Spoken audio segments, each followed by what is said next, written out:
తెస్తుంది చూడండి. చూసారా ఎలా తెస్తుందో? ఇదేం చేస్తారు? మజ్జిగ పులుసు అని చెప్పి. మజ్జిగ పులుసు అండి ఇది. మజ్జిగ పులుసు ఎలా చేస్తారు? మజ్జిగ పులుసుకి అన్ని ముక్కలు కట్ చేస్తున్నారా? అవునండి. అవునండి. టమాటా కూడా వేసావా? మజ్జిగ పులుసు అండి ఇది. దీన్ని చల్ల పులుసు అని కూడా అంటారు. చూసుకోండి, ఇది కాకినాడ ఫేమస్. కానీ అంత బాగా మనం చేయలేం, కానీ ఏదో కొద్దిగా టేస్ట్ వస్తుంది. ఆగా ఒక తరుక్కుని వేడి నీళ్ళలో వేయండి. వేడి నీళ్ళనా? వేడి నీళ్ళు పోపేసావా? వాటర్ మరిగిన తర్వాత ఆనపకాయ ముక్కలు, టమాటా, పచ్చిమిరపకాయ వేయడమేనండి. కొంచెం పసుపు వేసుకోండి. ఇంకా ఏమైనా వేయచ్చు దీంట్లో ముక్కలు? ఇంకేం వేసుకోవచ్చండి. వేసుకుంటే అన్ని ముక్కలు వేసుకోవచ్చు. బెండకాయ, వంకాయ కూడా వేసుకోవచ్చు. ఒకసారి మర్చిపోయి ఉండండి, నేను వంకాయ కూడా వేస్తున్నాను. పొట్లకాయ, చిన్న పొట్లకాయ ముక్క, వంకాయ వేస్తున్నావు. వంకాయ వేస్తున్నాను. ఇది ఎక్కువసేపు ముక్కలు ఉడికిన తర్వాత ఎక్కువసేపు ఉడికించక్కర్లేదే? అంత ఎక్కువ ఉడికించక్కర్లేదు కదా. అవి కూడా వేసేసింది దాంట్లో. ఇప్పుడు వేసి ఉడుకుతున్నాయండి. ఉడికిన తిరిగండి, పుల్లగా ఉండాలండి మజ్జిగ పులుసుకి. అందులో కొంచెం వాటర్ వేసి కలుపుకోండి.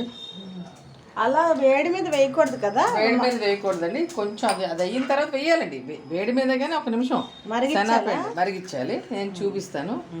ఇదిగోండి, మజ్జిగ రెడీ అయిపోయింది. శనగపిండి అది ఎక్కువ అయిపోతుందని తీస్తావా? కొంచెం శనగపిండి వేసి కలిపేసి పక్కన పెట్టుకోండి. క్వాంటిటీ మీ పులుసుని బట్టి ముక్కలను బట్టి పులుసు బట్టి మీ ఇంట్లో మెంబర్స్ని బట్టి వేసుకోవాలండి. ఇద్దరు తగ్గించుకోండి, 4 నుంచి పెంచుకోండి, 6 ఉంటే ఇంకా పెంచుకోండి. మీ దాన్ని బట్టి. కానీ మజ్జిగ పులిస్తేనే బాగుంటుందండి, అది గుర్తుపెట్టుకోండి.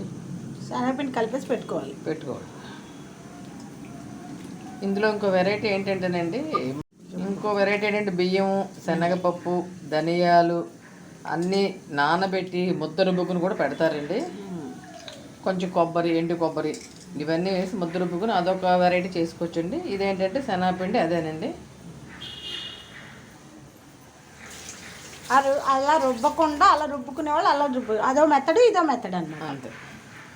చూడండి, వేసేస్తున్నది మొత్తం వేసేసింది. మజ్జిగతో శనగపిండి కలిపింది దీంట్లో మిక్స్ చేసేస్తుంది. నీళ్ళు కూడా కలిపి కొంచెం వేస్తున్నారు.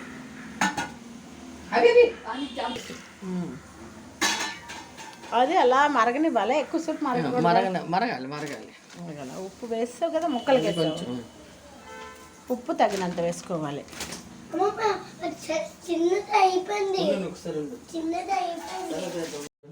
ఇంకో పొడి కానీ ఇంకో ముక్క కానీ పర్లేదు, కొంచెం పచ్చిది వేయండి, వాసన బాగుంటుంది.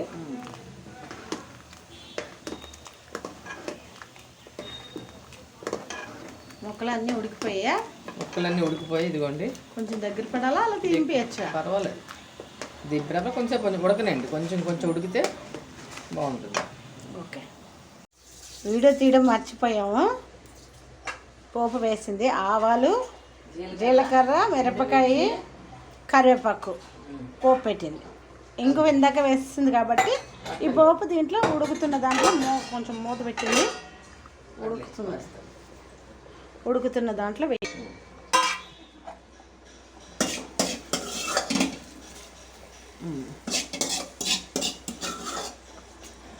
అంత పోపు వేసాక కడ్డియాలా ఉంచాలా? ఒక్క నిమిషం ఉంచండి, ఇంకా అయిపోయినట్టే. ముక్కల పులుసు, మజ్జిగ పులుసు, ముక్కల పులుసు కాదు. ఓకే, ఇంకా అయిపోయినట్టే. మూత పెట్టి కట్టేసింది.